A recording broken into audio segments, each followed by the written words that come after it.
Todo el mundo quiere la paz, todo el mundo busca la paz, todo el mundo usa la paz, pero ¿quién vive la paz? ¿Pero quién hace la paz?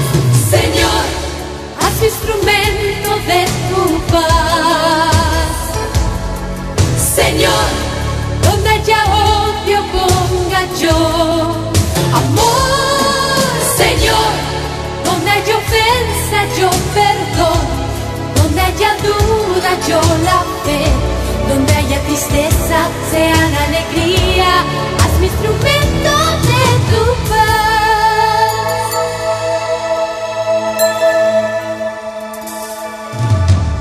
Todo el mundo escribe de paz, todo el mundo lee de paz, todo el mundo busca